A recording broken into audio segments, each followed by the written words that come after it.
Broncos news.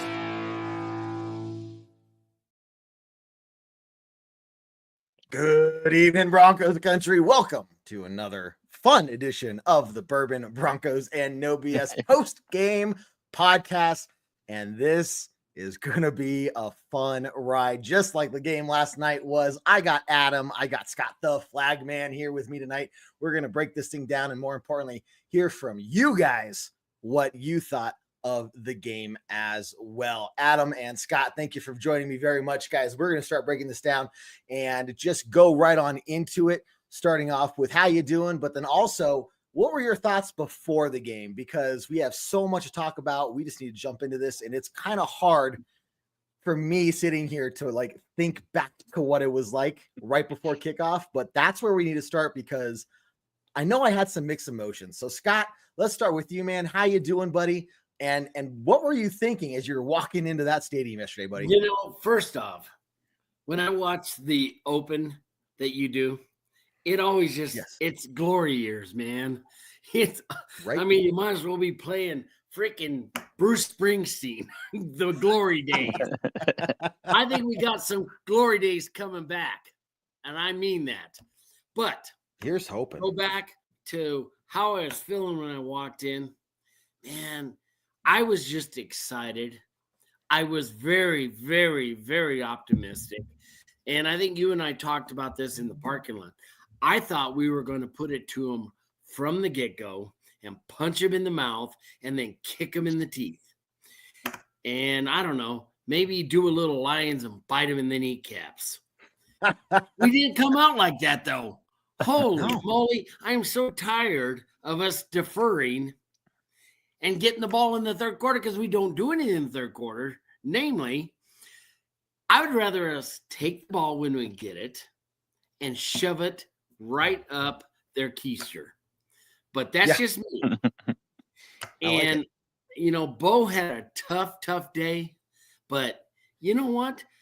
These are games we lose over the last, I don't know, what is it, 8 years of losing seasons? Yep. We lose these games. Not this year. Not this year. Not under Sean Payton's watch. And I like that. I like the grittiness and the hardcore attitude of this team. And, you know, you saw it building after that stupid play where the guy drops the ball before going into the end zone. You just saw we were ready. We were going to take it to him after that. I mean, they got deflated. We got inflated. That was exactly what happened. It was right off the bat, man. It was slow, and the momentum, the energy, everything was on the Colts side. And so, man, Adam, same thing to you. Like, what were you like? We were at the game, but you know, from your point of view and sitting at home, and like, what were you feeling? Because I mean, we were feeling the energy and everything, but it had to have been just as ugly watching it on TV.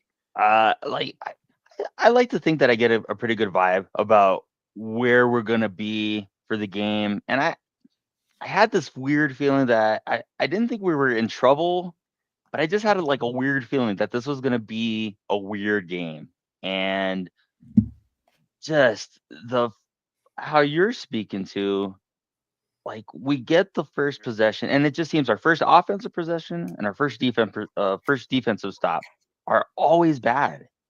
For some reason, we do not get out to good starts, and that actually is a big concern for later on. But exactly, it just seems like we don't get activated until we go down 10-0, and then the game starts, and we get into it. So, man, dude, you know, crazy. It was, but again, how we're talking about the resiliency of this team is that even going down 10-0, there's no sense of panic, and that is even, I think, the fans are starting to pick up on that, because even from you guys being there at the game, me being at home, you know, any of that, nobody, I don't have any I didn't have any concern. Even when Jonathan Taylor looked like he was going to score and we were going to be down 2 scores now, there was still a lot of time left. I didn't think that was going to be a we did have a tough road to come back from, but I didn't think it was impossible either. And even Jason Garrett, I think, made a great point yesterday where he talked about the resilience of Bo Nix, where he said, listen, this guy had 3 picks. He still threw 3 touchdowns yesterday. 2 in the fourth quarter. 2 in the fourth quarter. So, I just think it speaks to this, that we have a resiliency and a toughness about us now that we have not had in a while. And that's palpable now. I think that we keep proving this week in and week out. This isn't the Broncos of last year. This is not the Broncos of 5 years ago. This is the Broncos now. And the Broncos now are mentally bulletproof at this point, I think. And this is I think that's exactly right. Running game. No running game. None. Oh. Yeah. Let's look at that running game stat there really quickly, because that is, if we want to start with a negative, really, this is the negative. Yeah, we could harp on Bo Nix's interceptions, but we could, really say like that's his worst game since, you could say, the Jets, but that was weather. His worst game since the Steelers. He hasn't had a game that bad. Mm-hmm. So is this a fluke coming off the bye week? Whatever the case was, windy, lots of different things. But the run game was a huge hindrance. And looking at these rushing stats, look, anytime Bo Nix is the lead rusher for the team, it's going to spell trouble. But then also, we only had 72 rush yards compared to the Colts 149. And they got that 40-yard run knocked off because of that fumble into the end zone. So 149 official yards against us, basically double. And it's just like, this is the 31st ranked defense against the run. And we just could not get it going. So it's like, where are we going with this? Well, I think we need to pick somebody and go with it. 𝗕cie, you can't say that he can't do it unless you try to let him do it. Mm-hmm. And I don't know, man, my stomach tightens up and my butt tightens up every time I see number 33 in there on 1st and 2nd down. I don't worry on 3rd down because I know he's going to protect Bo, or he's going to go out there and be a safety valve. But 1st and 2nd down, I don't want him on the field. And I love Javonte Williams. It's not a knock on him. He just does not have the legs. And, now Jalil's hurt. Yep. I don't know where we are with Budai.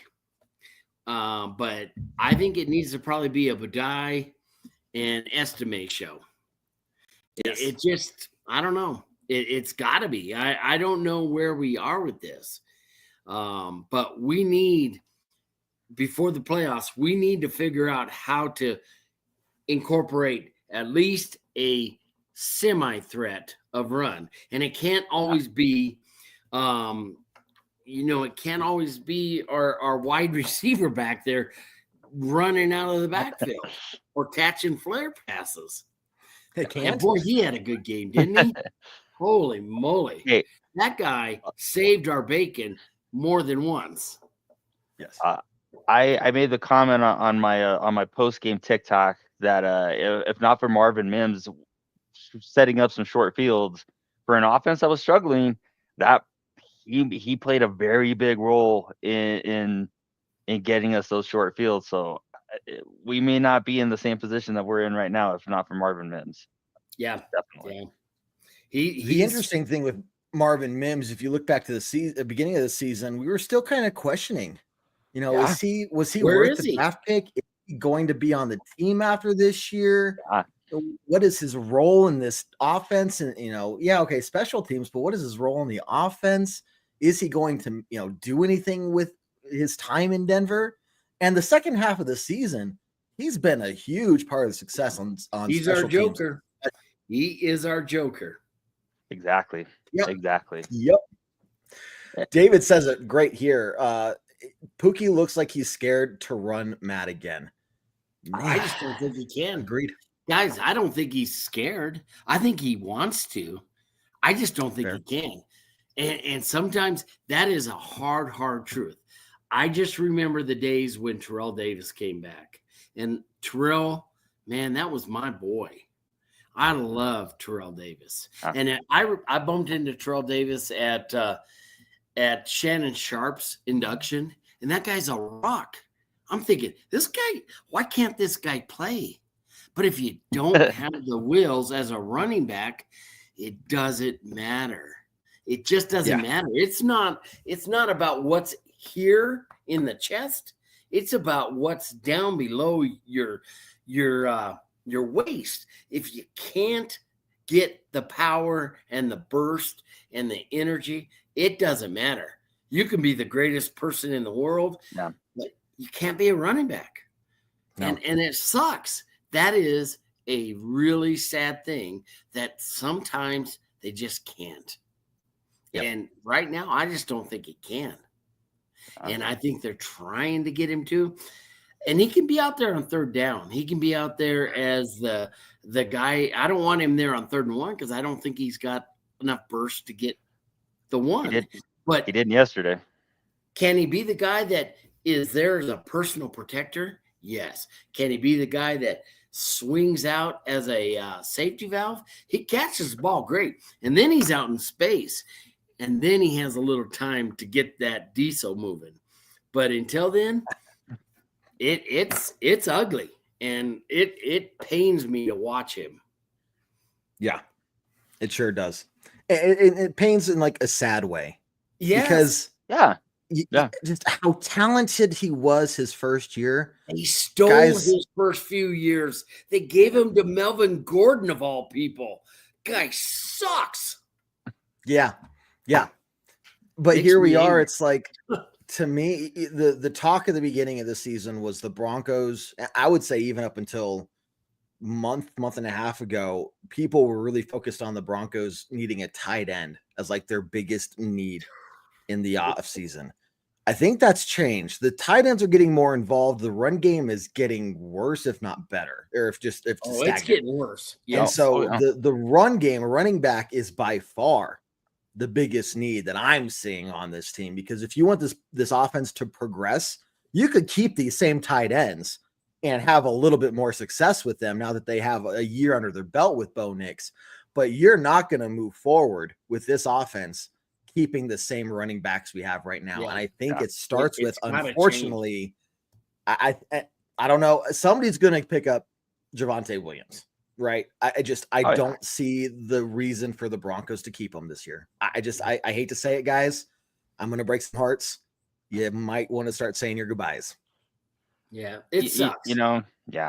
I wrote this week that maybe like a specialized approach would maybe benefit a little bit.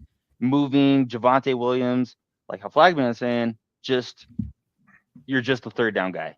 That way, because we know you're going to hold up in pass pro. We know that you're the most consistent when it comes to the pass pro, and you're a reliable set of hands outside of the backfield. Catch the ball. I like Jaleel McLaughlin, and I know that Jaleel McLaughlin is a bit more athletic than I am, but I'm 20 pounds heavier than Jaleel McLaughlin, and Jaleel McLaughlin does not. And you saw it when he has enough burst to get past that first level, but then he got just like, he doesn't have the bulk to move anybody out of the way at that point. He gets hit, he goes down, and again, that's not incumbent of like him being a bad player or anything. He's 185 pounds. That's just what's going to happen. And for 𝗕cie, is it how you feel about getting, the palpitations going on? It's 𝗕cie that gives those to me, just because he has the reputation because of the fumbling. So at this point, like, he does have the skill set to be the 1st and 2nd down guy, but can you really trust him to be the 1st and 2nd down guy? Well, if you're going to go it's interesting how they're using him, though. They're not using him throughout the game. It's usually the last part of the game they stick him in there, when it's even more important that he holds onto the ball. Oh, God, yeah. I mean, going back to Kansas City. That's who was on the field that last drive. So I don't know, if they don't trust him, why are you putting him out there in the 4th quarter? So if you trust him in the 4th quarter, give him some touches in the first and second, where if he does screw up, you can come back for that. Right. That's the only thing I heard. But I hear you, man, and I got a worse heart than you. So the only thing I've heard that has made sense was actually last night driving home, listening to the fan. The idea that maybe the reason they're doing that, saving 𝗕cie for the fourth quarter, is so you have a fresh set of legs to go out there and be a ground and pound type of guy. The other team is tired, especially in Denver. They're tired, right? That altitude is for real. So you get a guy out there that is big, strong, going to run right at you with first quarter intention and strength late in the fourth quarter. I mean, that's the only reason I could say like that makes sense. So it's like, okay, well then maybe you really, really do trust him to not fumble the ball, because you're saying, hey, this is the most important part of the game. You cannot screw us right now. Like, this would be the worst possible time to do it, but we're going to utilize your skill set and use you as our secret weapon of sorts, make them pay in the fourth quarter. So when they see you come out there, they know that you are fresh, you're ready to go. And we'll throw, we'll use you as a run blocker, we'll pass, or we'll hand you the ball off for a run. We'll do a number of things with you to keep the defense guessing. But when you start running at them, they're going to feel it, because they're going to be hurting and you're going to be ready for another round. You know what I mean? So that's the only thing I can think of. But either way, this run game has got to find more success. We'll find a way into the playoffs, I have no doubt. But then if we want to talk about, can we win a playoff game, man, you don't have a run game to couple it with. That makes it even harder. Yeah. But here's the deal with this defense and the way they play and the pressure, and they get better as the game goes on. Yeah. We can be in any game we play. Yeah. And I'm excited. Yeah. I just am. It'll be interesting on Thursday night. And the Chargers, they're starting to charge right now. Their Chargers are charging. They are. That's just the what question they do. is, and guys, just for everyone who's watching right now or later, just so you know, like, we're gonna, we have our show tomorrow night, Tuesday, 7 p.m. Mountain Time, Bourbon Broncos No BS. That's when we're really gonna start focusing in on the Chargers game. And then Thursday night, we'll have our pregame show 1 hour before kickoff, tailgate talk, and then our live halftime hash show as well. So get ready for the Thursday game. It's going to come fast.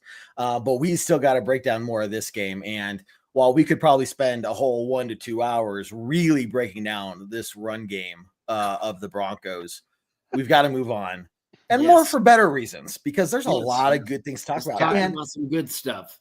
There's no better place to start when it comes to talking about good stuff other than looking at the savior of the game, our long snapper, number 48, Mike 𝗕𝗿𝗁. So, dude, I mean, Sean, make sure you know Mitch 𝗕𝗿𝗁. Sorry, not Mike. Mitch knows that we are incredibly thankful for him. There was no other play that saved us more than him. But I have the second probably biggest play for the Broncos here. And look, we could talk about how the Taylor from the Colts fumbled the ball there. Yes, that was big for the Broncos, but let's look at something that the Broncos did themselves. And guys, this is not the right screen. You would think I would have this figured out by now, but apparently talking and pulling this up is not my strong suit. We've got to watch this about 20 times, because Nick Bonito comes from nowhere, and his speed is just freaking phenomenal, man. Now, obviously, the way he ends the play there, look, if you want to grab a handful of cashews, a handful of almonds, that's an okay, way of grabbing some nuts. But this is going to get you flagged every time. But either way, I mean, this play was just huge. And guys, I want to hear from you. is it time to start thinking about renaming Mile High to 𝗕𝗿𝗁𝗁? Because I think it's time. Has a nice ring to it. It does. I do like does. that. 𝗕𝗿𝗁𝗁, man. And you got 𝗕𝗿𝗁𝗁 right down the street. It's a perfect match. It's like meant to be. But honest question, and Scott, with you first, we're looking at rumors of defensive player of the year. Is Pat Surtain the favorite in the Broncos, or is he getting outshone by Nick Bonitto?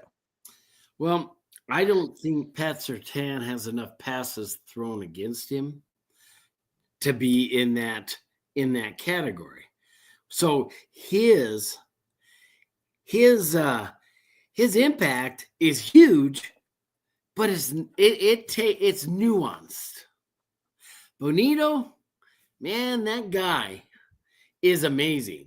I just remember watching that play and I'm thinking, what? Oh, they're passing it back. And there was one guy and he just blew through the line. And I'm like, oh, I hope that's Bonitto. I think that's Bonitto that's running that ball. It was crazy. I mean, the crowd was almost as loud on that play as they were when we were on offense and they decided to do the damn wave. Well, we got to teach some of our fans to fan properly. What the heck are we doing? Thank you. No, that's very important. I remember being a 13-year-old lad, seeing one of my first Bronco games, and they started doing the wave. I'm just trying to have some fun doing the wave. And I remember a season ticket holder in front of me said, "Son, we don't do that here." And he just pointed to the seat. He just said, "Sit down." He didn't say sit down. He just said, "We don't do that here." Yeah. It's not even so bad the wave, but you're doing it on our offense. Exactly. I mean, they were louder on our losing offense. too. I'm looking around and people around me are looking around like, what are you doing? Yeah.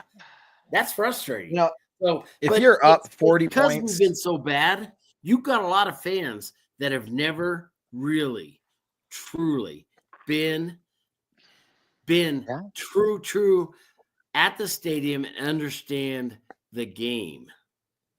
And that'll change. That's going to change. You know, sure. it really changed when we had Peyton Manning because he would go off on people. Not having it. Yep. I think even in like one of his first press conferences, post-game press conferences, he even talked about, you got to be quiet when we're out there. And the very next game, I mean, you could hear a pin drop, at least from what I remember those days. But you would just hear it, like the crowd noise, and Payne would go out there, he would do this, and like somebody turned off the that point. I see Bo being that kind of guy. Saying, there's a level of respect that the fans have to have between the quarterback and them, that when the quarterback does this, one, everybody's watching because that's our guy, right? Yeah. Two, to respect him enough that when he does this, and he doesn't have to like yell. You see some quarterbacks are like, "Shut up," you know. He just does this, and everybody knows it is time to shut up. And so it is maybe a good time here to start the trend of like teaching and instructing newer Broncos fans. One, when your Broncos offense is on the field, you don't do the wave. You don't start a "Go Broncos" chant like we saw try to happen this last week from the South stands too. It was like, I was screaming, "Shut up!" you know. And then two, I've seen this a lot lately. Hey guys, if you're at the stadium or you're at any sporting event or any kind of event in general, you wait until a good time to get into your seat. You don't move into your seat during a play. Okay, guys. So just a couple tips of etiquette that we can do a whole show on etiquette. I think we should. Too. I think we should. Maybe off season we talk about stadium etiquette. That would be there is an unwritten stadium etiquette and a way to accord yourself when you're there. And I know that sounds like we got our noses in the air and whatever. No, that's just this is a tradition thing. This is a thing that you do to help out. Like, this is how we help out our team. This is how we feel like we contribute to our team. So yeah, absolutely. Well, that's a good idea, guys. So hey, let's plan on that as we get closer to the start of the season. We'll do a show. And, I didn't mean we'll to get off talk about topic, that. but it's been No, that's bugging good. me. It's a good topic. It started bugging me right away. Last 2 games we've had people cut in front of us, and we're like, dude, are you serious? And I'm trying not to like start a fight by saying something incredibly rude. Because like they just don't know. It's their first game ever. Be nice, but we can help people learn a little bit more. Hey guys, I haven't really said it yet. This team has 9 wins this season with 3 games left. It's not like we were 8-8 and it was like we're either going to be 8-9 or 9-8, right? It's like, this last game of the season, what's going to happen? No, we are a solid winning team, and I do not see a way that we lose out the next 3 games. So you're talking about a double-digit win season. 2 more wins. 2 more, maybe 3. Yeah. Well, I'm saying at least 2. Yeah. I think that's fair. I definitely think that's fair. I love it, guys. This is just everything here, guys. It's icing on the cake. You got to remember, and I know the expectation for Broncos country is to, have a really good football team year in, year out. And that's fine. I have that same expectation, but we've got to look at, guys, this is the first year of a rebuild, right? The vast majority of people outside of Broncos country and a large portion of Broncos fans were serious about taking the under on the 5.5 wins, right? Okay. So the team is so far ahead of schedule. Look, the main question we wanted to get answered this year was, is Bo Nix the quarterback? Period. At the end. Like, it doesn't matter what the win-loss column looked like at the end of the season. We just needed to know the answer to that one question. That question was answered a long time ago, and now everything else is icing on the cake. The winning season, a playoff berth. Let's say we'll talk about this down the line. Again, knock on wood, because it's not official. If we get there, what does a playoff win look like? How do we get that? This is something that this team is so young. They're so talented. They're so energized, and they're there for each other. And the cool thing is, it's not just the young guys bring in the energy. It's the experienced guys. It's the veterans as well. Because you look at, and I know I'm on a little bit of a soapbox here. You look at Garrett Bowles, who just last year, 2 years ago, was saying, all I've done here is lose. All I've done here is lose. And then he goes and signs a 4-year extension with us for about $5 million less a year than he would have gone on. Oh, yeah. Okay. Yes. So these guys are dedicated to the team. We don't have veterans that are like just looking for a payday. Like, I just want to make myself look good so that as soon as I get in free agency, I can get out of here. These guys are saying, finally, this is what we've worked for. Yep. I want to see this to the end. And when you have that, guys, you got a team in the making. They don't have that normal, what we've had the last few years of when it starts going wrong, they say, here we go again. Here we go again. Time to, what's the point? It was an energy. Yes. It was a total energy. Says, we're going to figure it out. We are going to figure out no matter what. And I love that. I am so excited about where we're going. I love the new culture. I really, truly, truly love the culture. Well, and Adam, from your point of view, this culture, because I know we've talked about it at length throughout the season, and you're just joining us here, getting started on our crew, and this culture, it's a breath of fresh air. Not in that like it's something we haven't seen before, but it's like back to what Broncos football was always meant to be. Oh yeah. And the abomination that was the previous 8 years can finally be a nightmare that we put in our rearview mirror. But this is huge, more than just having a fluke of a winning season. I like to use the euphemism of like any team. If you're part of any team, that you want guys that got a little bit of dog in you. You want guys who don't back up at the first sign of trouble. You want guys who are gonna like, all right, just strap on your hard hat and your work boots, and we're gonna go to work. We're gonna figure it out. So just seeing the way that these guys play for each other. I mean, 𝗕𝗿𝘁, one of the more tenured, respected guys in that locker room and in the league, basically said in his press conference this week, or talking to the media, that this is probably the best locker room that he's been a part of in his entire career. Yeah. And if that doesn't say something about, for a guy like that to say that this is a good locker room, Yeah. And it's when not you like a have, rookie walking in there saying that. No. When you Right. have somebody of that stature saying, like, this is a good group of guys and everybody here is playing with each other, or playing with it. Well, Grab your almonds and cashews and other Yeah, exactly. Man, this is not the Raiders. But and it's you can see that on the field too, that these are 53 guys that are playing, playing as one team now. And I love the tightness.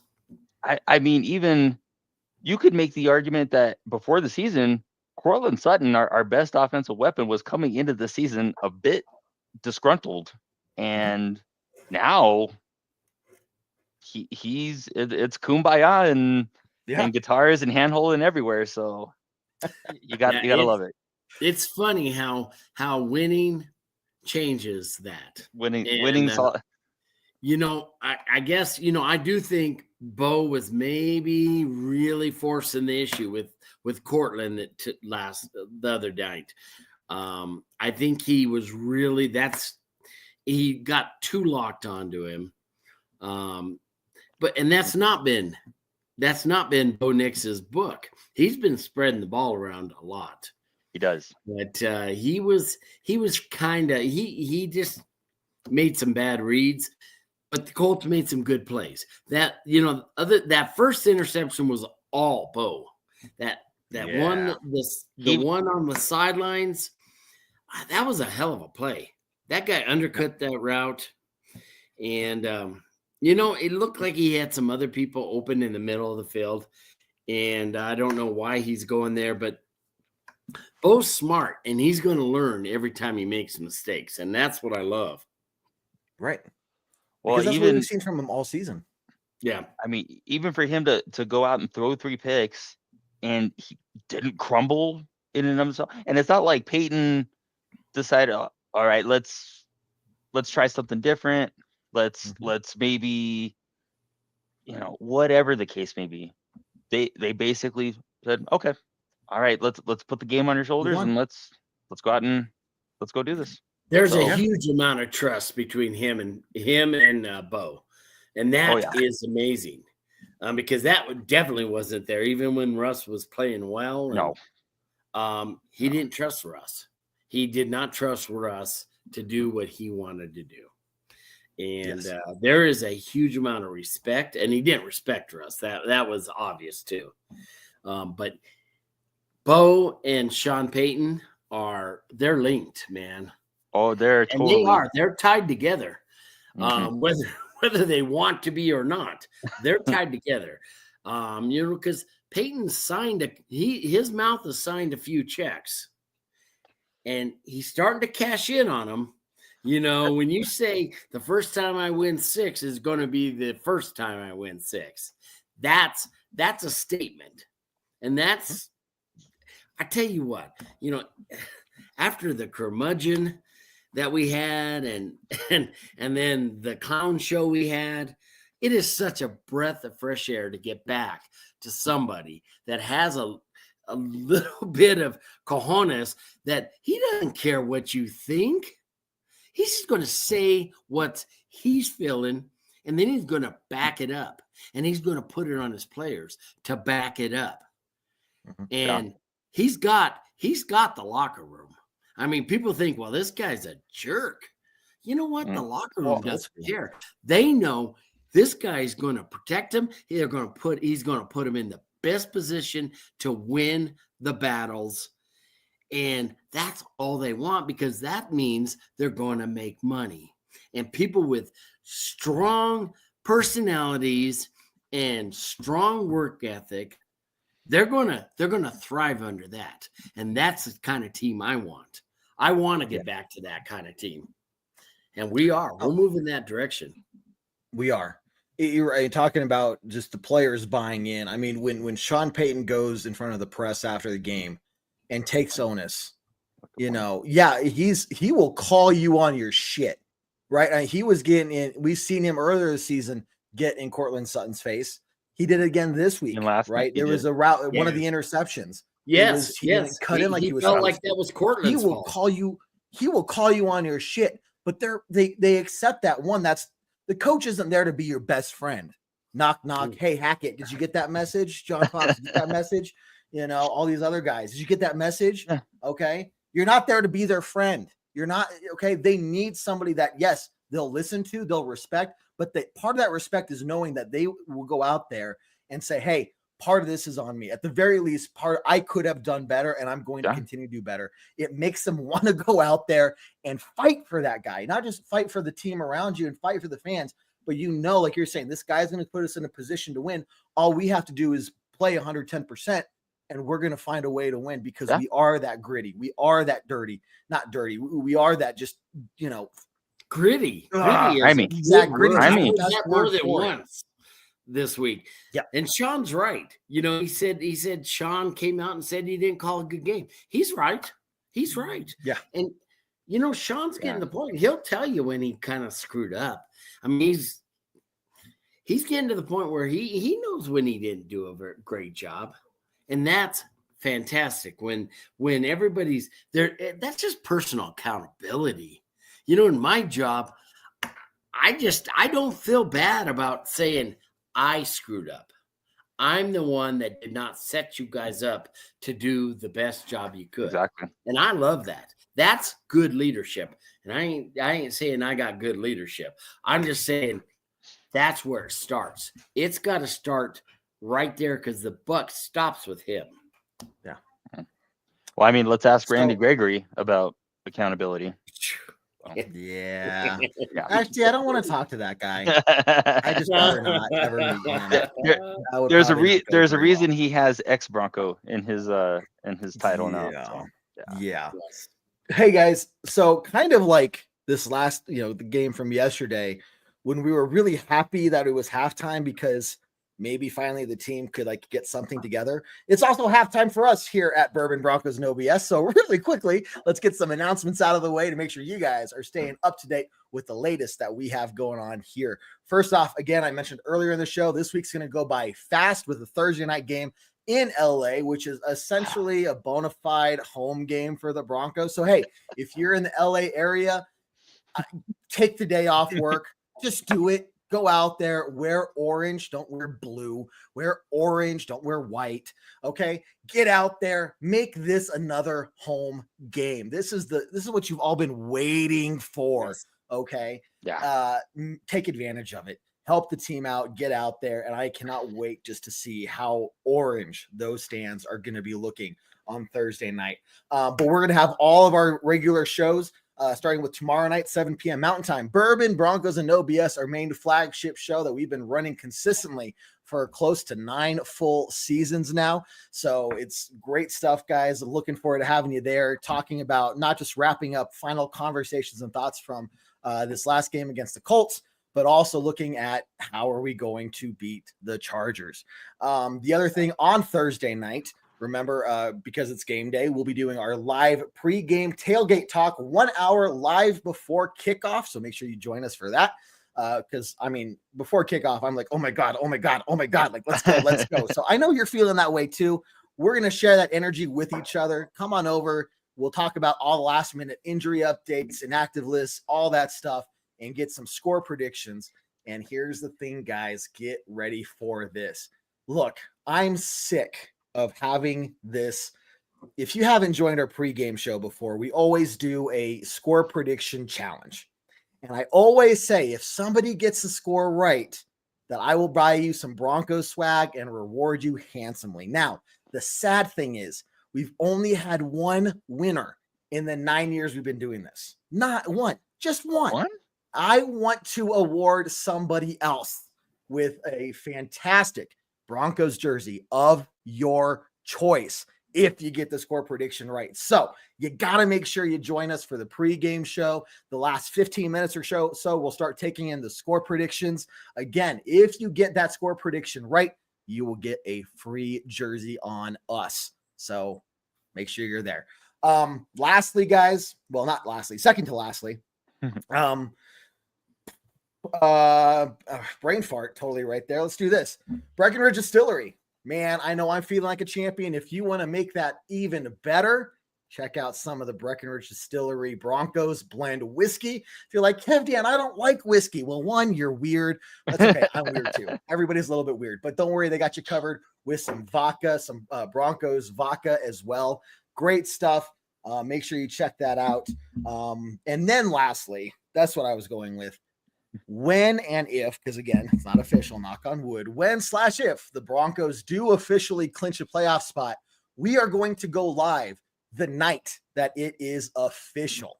Now, we're going to try and give you guys as much heads up as possible. It could be this weekend, depending on how some things play out. So just be ready for it. Be watching our page, be watching our notifications. Make sure you subscribed, liked, and shared these videos so that when that happens, just know we're going to go live.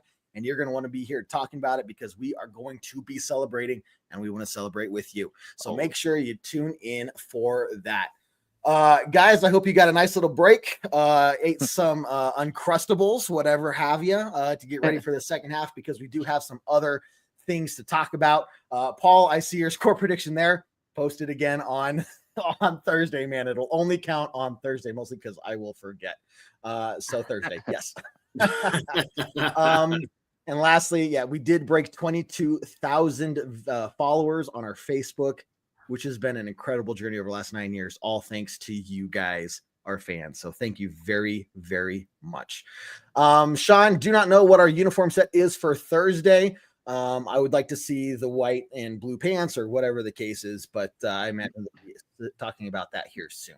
The one thing we haven't talked about, guys, going into this game, we talked about the running game. We've talked about special teams. We've talked about Bo Nix. What about this defense? And let's just start with Chris Abrams-Draine. Man, we were worried about the Levi Wallace situation. Thankfully, he was inactive, which thank you for making that call. But then it was like, well, what's the rookie going to look like? What did you guys see? Scott, you first. Oh, my bad. Go ahead, Scott. All I can say is, the fact that you didn't notice much is a good sign. That is a sign that you did the right things because we were not getting killed by passes. Lord knows that guy can't throw. But I love the fact that there was no news there. And, I am a little concerned with the lack of run defense early, but I love the fact that our young guys continue to step up. And we've got some people in the pipe. What really bothers me is what's that, Scott? On the radio, they just keep talking about the fact that we have no talent. And it was the last ranked roster. I don't give a crap. We have talent. Now, can we get more talent? Yeah. Oh, yeah. Oh, yeah. Hell yeah. But some of these guys are performing very well, which means they have talent. We had unproven talent, not no talent. And it drives me crazy every time the fan or whoever gets on the radio or altitude and they say, they're doing all this with no talent. Guess what? Yeah. We do have talent. We just got unproven talent. And now, as the season's gone, guess what? We've got proven talent. Oh, yeah. We've got people that are doing what they are doing and should be doing. So enough of this crap about this is an untalented roster with Bo Nix and PS2, and maybe you can add our linebacker because he's having a great year. But other than that, they have no talent. Come on, man. The talent's there. It's just finally starting to be utilized properly. It's starting to be nurtured, and it's going to bloom, man, like a big old rose bush. I love it. I love it. Can you smell what we're cooking? I think it's really important to kind of make the distinction that, we don't have maybe name brand talent or nationally recognized talent, but anybody who really has followed this team, we got some guys. We got some ballers. We have some dudes. We got some dude. To kind of just reinforce the point, you didn't hear Damari Mathis's name during the broadcast. The only time you heard 𝗕cie 𝗹𝘁𝘀𝘁𝗄's name was when he made a couple huge pass breakups. He had the one against Alec Pierce that basically saved the touchdown, and then he had another one that closed out a series. These guys, and each week it's a different guy that comes up, and it's, oh, well, what's this guy gonna do? Oh, we gotta go. Like, we lost Singleton in the Tampa Bay game. Oh my God, what are we gonna do without Singleton? Well, I've not been the biggest Justin Sternad guy. Sternad's playing like a capable starter. Like he thought he was going to be when they drafted him. Way back I was when. excited about Sternad, and then it just never came. Never seemed like this is the first year he's been healthy. Yeah. Love it. Well, that's a great point, Adam, because for me, my concern, and look, it's going to be interesting to have Alex Singleton come back or what we do with him. He was the lead tackler for the Broncos in basically every single game, week in and week out. Like, other players weren't even coming close to the number of tackles that Alex Singleton was accomplishing every week. And so when you lose a player of that caliber, yeah, you have to do next man up. But the fact that Justin Sternad has taken over that role, and he is not necessarily the lead tackler every single week, but he is basically in the top two, and more often than not, the lead tackler himself. Yes. So it's not just that he stepped up. Yeah, he is. Since the time he went out on that field in that first game, he has played like he's, of course, this is where I deserve to be. Of course, I deserve to be a starter, because look at this is how I perform.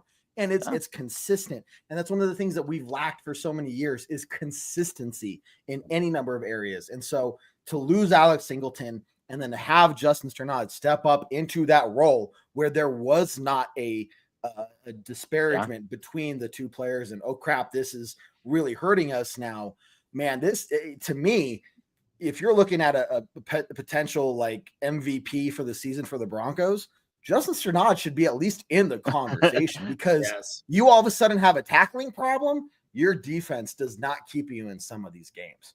Yeah. Oh yeah. So he may have gotten Willie pipped. Is that the right word? Willie pipped? Who was the guy that lost his job to the guy from the Orioles? Anyway, Wally Pipp. He may have been Wally pipped. That may be the case. I mean, that's the thing. Like, okay, well, now we have an option. Do we trade him? Do we trade either of them?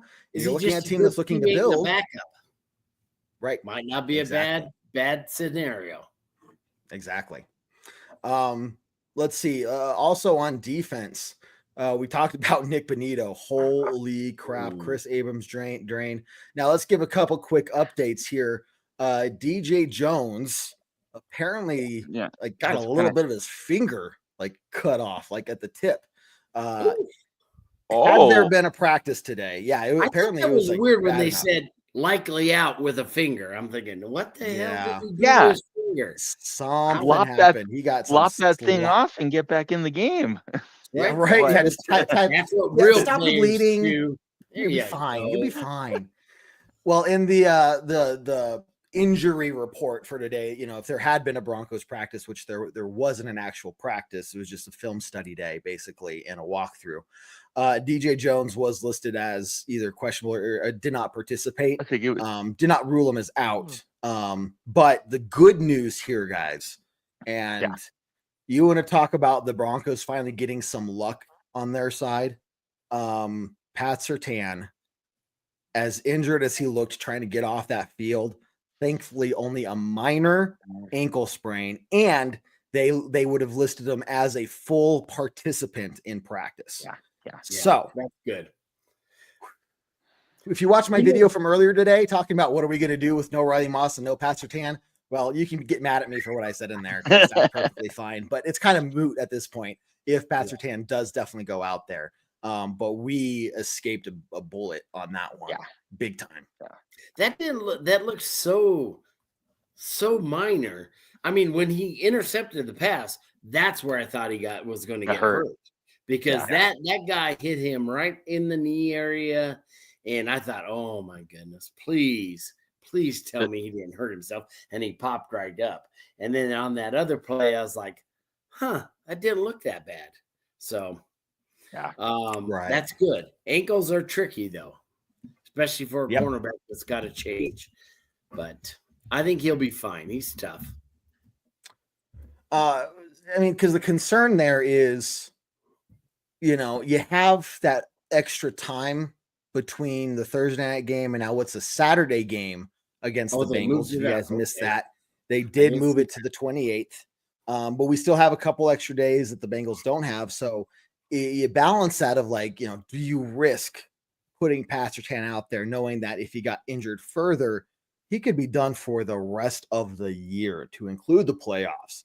Or do you say look, we know we need to win one more game, but we'd rather go in with a fully healthy PS2 in the last two games where they're much tougher opponents, I would say. Right? It's that balancing act of, and if we actually, we're going to go in the playoffs, what do you do? But you just got to trust the trainers. You trust the coach. Of course, any players be like, yeah, I'm fine.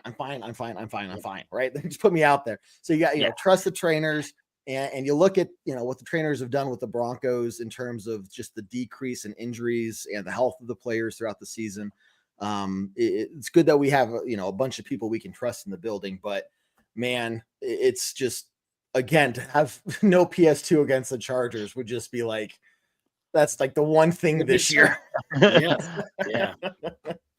But I'm just always, if you play to not get injured, that's when you get injured.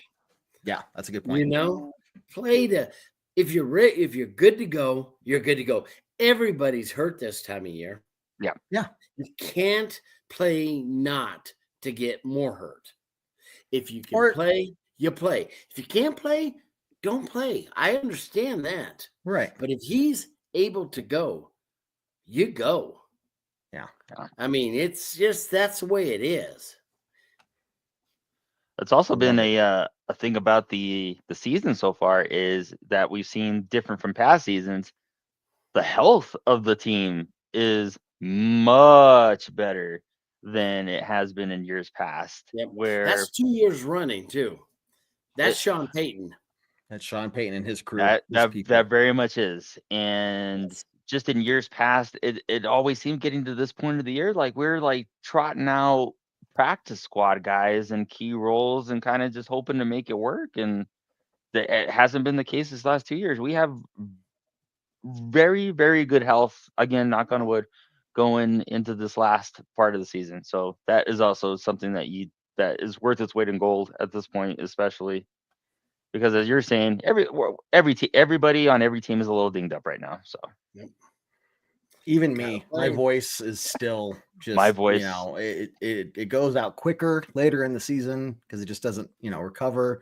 The bye week was good for me too. But yeah, it didn't look that bad. That's what I don't say me. that about Kev, Dan. I say, you know what?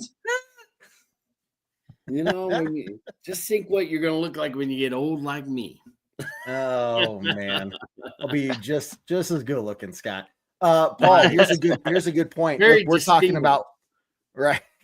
Look, we keep talking about Pat Surtain. We keep talking about DJ Jones and Riley Moss. Here's someone that maybe we should be watching a little closer on. A little bit of a foot injury with Jonathan Franklin Myers listed on the estimated injury report today. So what could be up with that? I mean, we did see a number of people go down in the third, fourth quarter there for the Broncos. I was kind of just hoping it was some cramps and stuff, from having a bye week. That was me. I was cramping up in the upper level, man. Yes. I told you I drink a lot of water, but is it ever enough? Do they swap that water with vodka or? Well, you know, I switched pretty early into beer. That's smart. That's what I do too, man. Man, so look, here's the thing though. If we can just find a way to stay healthy for these last 3 games, you know, like that, you're talking about just such a turnaround season for these guys and for the fans. And, you know, it's not a question of going into the offseason like, oh, we think next year will be better and we hope next year will be better. Sure. And, oh, look, we signed Russell Wilson and he should bring all the success to the team that we've been hoping for. It's no, we've seen it. We've seen it happen. And we see it not be a fluke because of the culture, the way they're there for each other, the way they talk about each other, the way they play, the way they're just gritty and they're determined. That carries over into next season. I mean, we're just kind of such a fun off season of like looking ahead and thinking about what this team is capable of. And you're kind of looking at a slide, kind of the Chiefs going downhill now. You know, look, Broncos, again, Adam, we were talking about it before the show. Everybody think back to just a couple years ago where the Broncos could not, for the life of them, score more than 24 points in a single season, in an entire year, right? But you look at what the team has done over the last 4 weeks. First off, we haven't lost since the Chiefs loss, right? You want to call it that, right? But we haven't lost since that. Not only that, we've put up 38, 29, 41, and 31 points. We did in 4 straight weeks what we couldn't do in a single season. But then let's just, for the fun of it, let's look at what the Chiefs have done this year and all of their successes, a 13-1 win. In the beginning of the season, okay, they put up 27, 28, 22, 17, 28, or 26, 28, 27. They did hit 30 twice. They hit 30 once. No, just once. Sorry. 18, 21, and then 30, 19, 19, 21. So like you look at it, they're not scoring a bunch of points, not compared to what the Broncos are doing. So the Broncos are seeming to be on this uphill swing finally, right? And it's kind of meshing at the perfect time as the Chiefs going downhill. And you're looking at next year going, man, I think, you know, not only are the Broncos like going to be in a conversation of if they make the playoffs, it's when they make the playoffs. What seed are they? And can they get that division out of the Chiefs' hands? And to me, the answer is, I don't see why not. I do not see why not. Yes.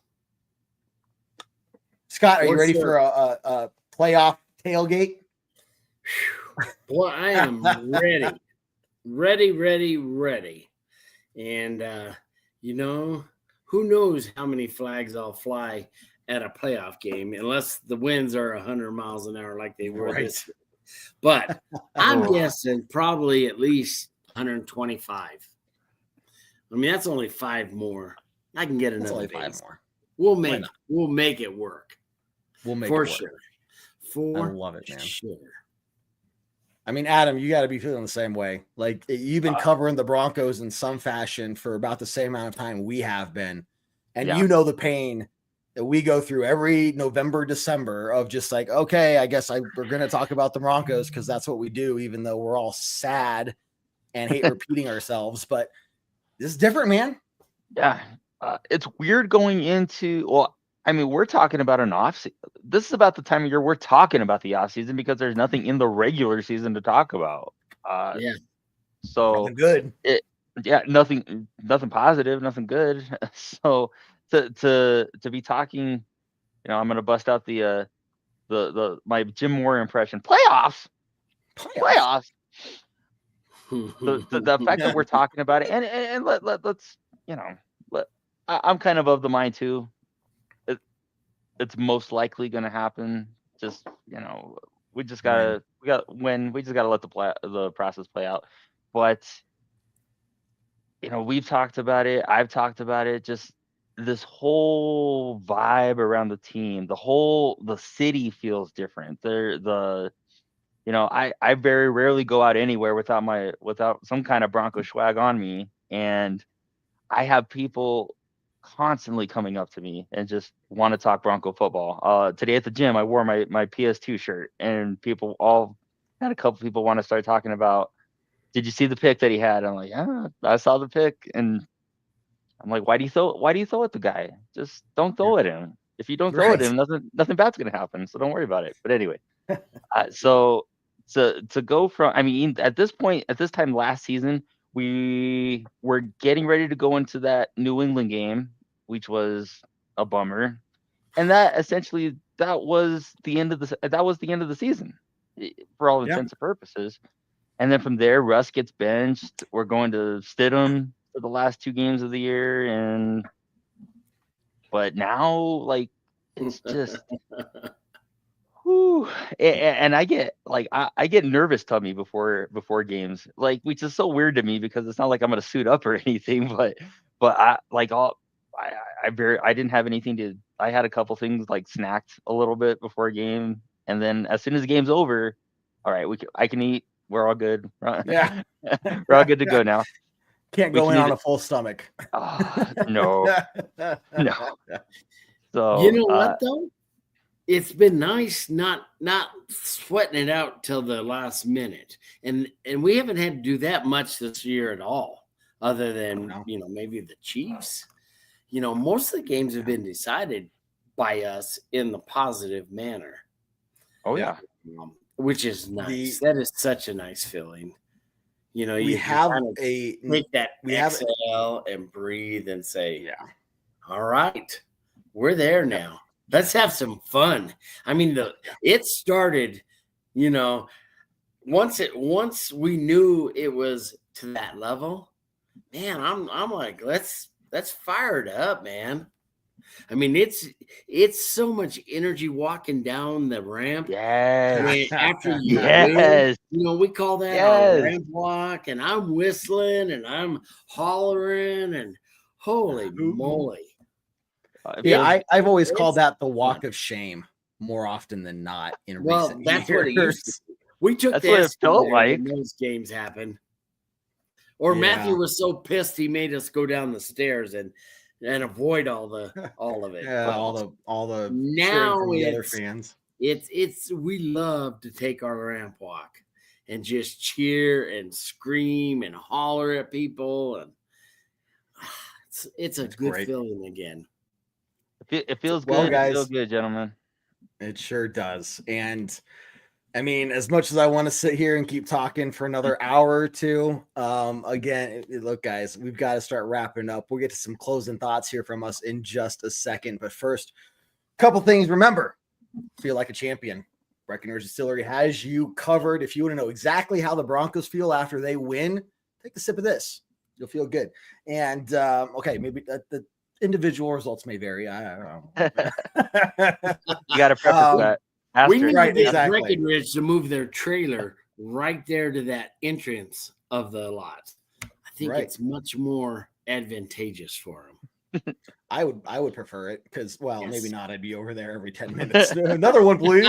I think you've drank the whole bottle, Captain. Oh, sorry. You have another one? I don't know, man. Right? Look, guys, this has been great. We'll be back tomorrow night, 7 p.m. Mountain Time again for Bourbon Broncos No BS. Get ready for it. We're going to bring the energy. This team is on a roll.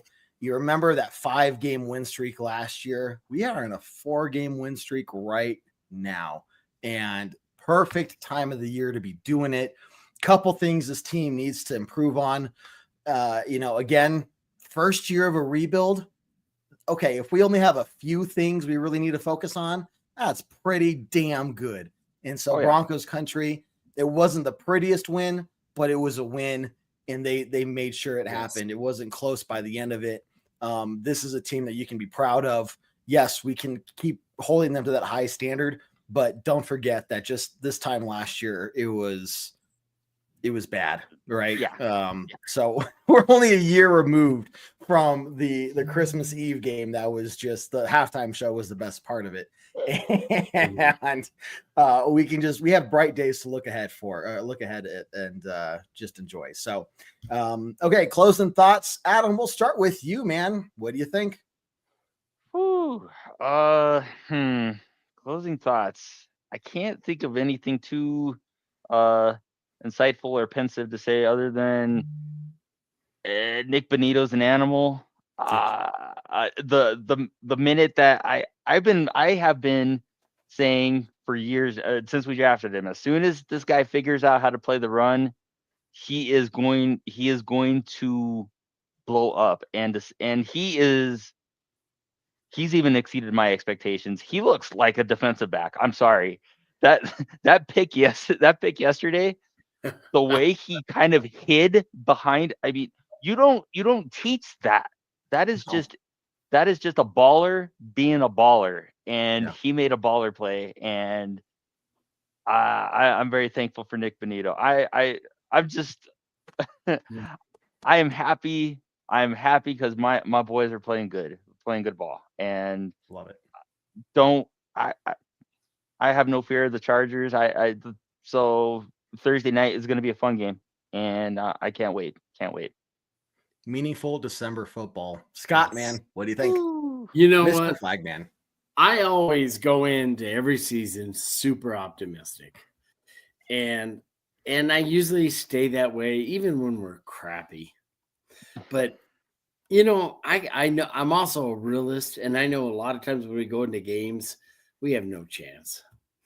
But this year, especially as we've progressed, every game, I don't know that there's any game I go into and say, we don't stand a chance. There's nobody. I look at the entire AFC, and I don't see anybody just blowing our doors off.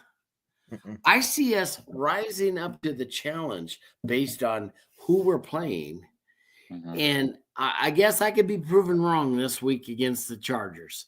But so far this year, this team, especially after they've started figuring it out, has been in every game other than the Baltimore game, where we were in it till about a minute till the end of the half, and then we just let it get out of control. It's like that kite was in the wind that we saw on Sunday, and it's like, oh shit, damn it, It's gone. And it's gone. And it's done. But I love this team. I love the grit. I love the camaraderie. I love just the fact that the defense talks well of the offense loves the defense, and they all seem really intertwined, and that's been missing for so many years. Many years. Love it, man. It's good to see it back. Jerry, that's a good comment. Beat the Chargers. That's my daughter's team. Look, I'm sure you did your absolute best trying to raise her. Sorry about that. It happens. Kids just make silly decisions sometimes, and we can't hold it against them totally. But their uniforms are pretty. That blue is really pretty. That is true. Very that pretty is true. Like powder blue. For a girl, it's perfect. Robin's eggshell blue. Eggshell blue. Yes, even better. Look, guys, it's great. And as much as we can sit here and say we love the team and we love everything you're doing, again, I want to highlight you guys, not just as Broncos fans, but as people that keep coming back and watching us. We have new people in the comments tonight, names I haven't seen before. Between It's Alpha, how you doing? Glad you're here. Paul, you're back. That's good to see you. David, Sean, everybody else that I'm not really announcing yet. Andrew, you guys are great. And so don't forget, we're also going to have our annual fan appreciation show late January.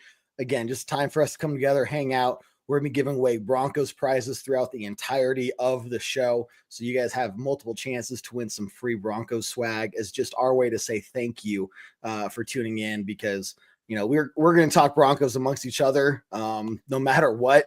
But to share it with you guys is exactly why we do this. And to be doing this during this time of the Broncos turning things around is just so much better. So thank you for tuning in. Thank you for watching. This team is looking really good. 3 games left in the season. We've already locked up a winning season. We know Bo is the guy. We just got to solidify the playoff spot. And then we can talk about, you know, what we're going to do with Cincy, what we're going to do with the Chiefs. And yeah, is there a situation where the Broncos play the Chiefs in back-to-back weeks? Probably, yeah, there is. And we'll just see how everything continues to play out. It's going to get even more exciting than it is right now. So keep tuning in for all of our other content. Scott, what you got? One more home game. And if you haven't been out to the stadium, whether you got tickets or you don't have tickets, you'll have fun. Come by, have a beer, meet new people, because that's what keeps us together as fans. Meet some new people. Come take a ride on the 𝗕cie. Enjoy the camaraderie, and you're going to make new friends. And who knows? Maybe somebody shows up you don't expect. We've had a couple people. We have had some people. Not that I want to drop names, but 𝗕cie. Oh, that's the it's a heavy name. Sanders, Penner Walton. Yep. We've had people. Yep. So all you guys got to do is look for all the flags in back of lot C. Yes. You can't miss us. If you see a tailgate that has like 1 or 2 flags up, that's not us. That's not us. Like, I'm not trying to dog on them at all. Like, that's great. Have some flags up, but look for the flag man tailgate. You're not going to miss it. So come out and join us. Like Scott said, even if you're not going to the game, come out for a few hours beforehand, get in the mood, so much fun. Get ready for it. It's so a much great fun. time, guys. Yes. Okay, man. With that, guys, it's been great. It's been a fun game to watch, a fun game to talk about. We'll talk about a little bit more tomorrow night, but let's get out of here. I know I have nothing left to say other than end this as we always do on a very strong Go Broncos. Broncos. Let's go Broncos. Take care, guys. Yeah. Do what I like, yeah, I do what I like, yeah, I do what I like. Sipping goose, if it's right, and I go with the flow, yeah, I go with the flow, yeah, I go with the flow, cause I know I'm the show, in the zone, here I go.